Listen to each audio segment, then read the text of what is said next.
Asal-usul Gunung Merapi. Gunung Merapi merupakan salah satu gunung api paling aktif di dunia. Gunung yang masih aktif ini berada di Provinsi Daerah Istimewa Yogyakarta.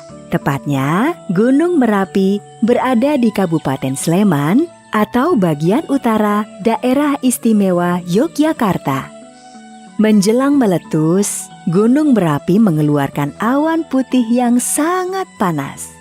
Gumpalan awan putih ini oleh masyarakat disebut dengan nama wedus gembel.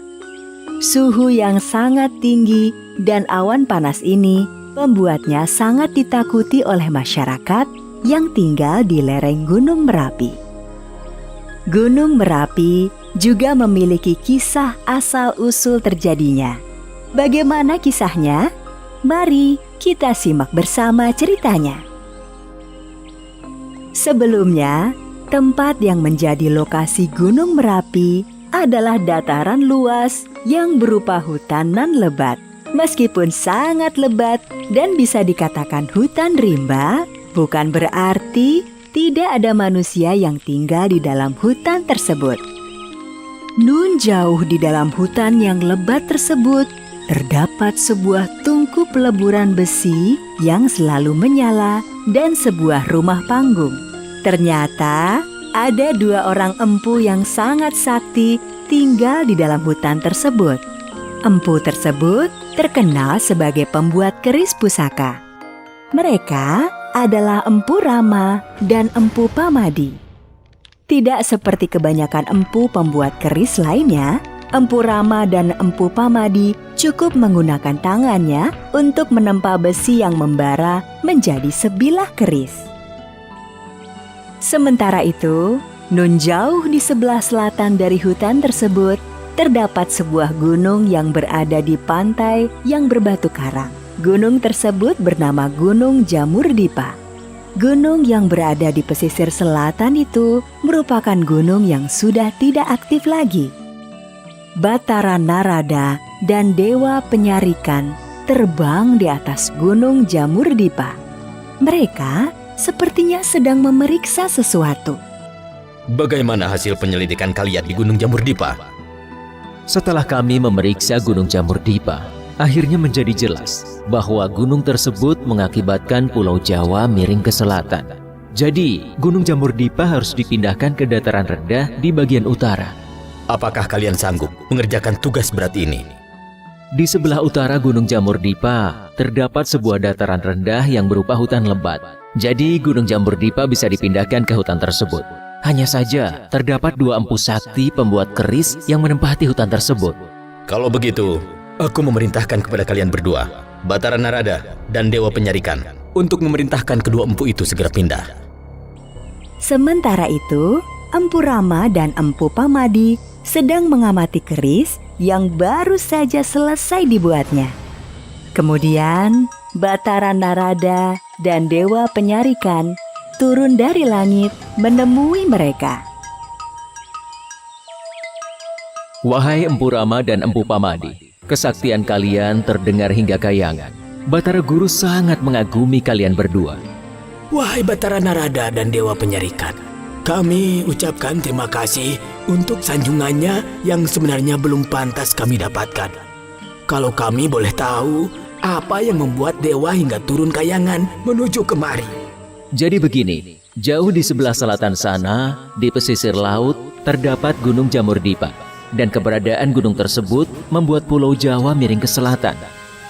Nah, agar Pulau Jawa tidak semakin miring, maka Gunung Jamur-Dipa harus dipindahkan ke bagian tengah Pulau Jawa yang rendah. Dan hutan ini adalah tempat yang tepat untuk memindahkan Gunung Jamur-Dipa. Batara Guru memerintahkan kedua empu yang sakti ini agar segera pindah dari hutan ini, atau Pulau Jawa akan semakin miring. Maafkan kami tidak bisa pindah dari hutan ini. Jika kami pindah, maka keris yang kami buat akan turun kualitasnya. Hanya hutan ini yang bisa membuat keris kami memiliki kualitas yang baik. Lagi pula, masih banyak tempat datar di Pulau Jawa ini selain hutan ini. Tapi hanya hutan inilah tempat yang tepat untuk memindahkan Gunung Jamur Dipa. Batara Narada dan Dewa Penyarikan berusaha keras meyakinkan Empu Rama dan Empu Pamadi agar pindah. Sedangkan Empu Rama dan Empu Pamadi bersikeras tidak mau pindah. Baiklah, jika memang kalian tidak mau pindah dari hutan ini, apa boleh buat? Kami akan memaksa kalian.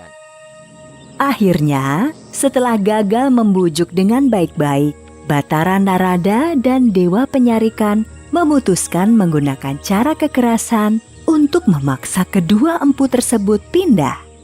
Empu Rama dan Empu Pamadi yang bersikeras untuk tidak mau pindah segera mengeluarkan keris mereka. Pertarungan pun tidak bisa dihindarkan. Batara Narada menghadapi Empu Rama, sedangkan Dewa Penyarikan bertarung menghadapi Empu Pamadi. Pertarungan sengit berlangsung hingga malam tiba dan terus berlanjut hingga keesokan harinya. Tidak ada tanda-tanda siapa yang akan menang dan siapa yang akan kalah. Empu Rama membenturkan kerisnya ke tongkat Batara Narada. Empu Pamadi membenturkan kerisnya ke tongkat Dewa Penyarikan. Tongkat Dewa Penyarikan hancur seketika. Batara Narada dan Dewa Penyarikan kembali ke langit, menghadap Batara Guru melaporkan kegagalan mereka dalam menjalankan tugasnya. Tidak ada jalan lain. Kalian harus memindahkan Gunung Jamur Dipa sekarang, meskipun akan menimpa dua empu tersebut. Batara Narada dan Dewa Penyarikan akhirnya mengangkat Gunung Jamur Dipa dan membawa terbang menuju ke hutan tempat kedua empu sakti membuat keris.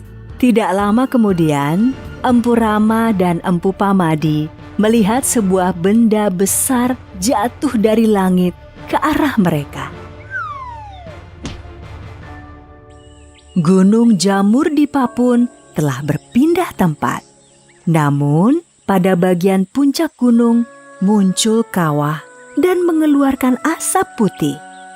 Kedua empu sakti pembuat keris itu mati seketika tertimpa Gunung Jamur Dipa. Gunung Jamur Dipa jatuh tepat di atas tungku perapian tempat kedua empu sakti tersebut memanaskan besi. Tungku perapian itulah yang membuat Gunung Jamur Dipa mengeluarkan asap putih dari kawahnya. Lama-kelamaan, Gunung Jamur Dipa akhirnya lebih dikenal dengan nama Gunung Merapi.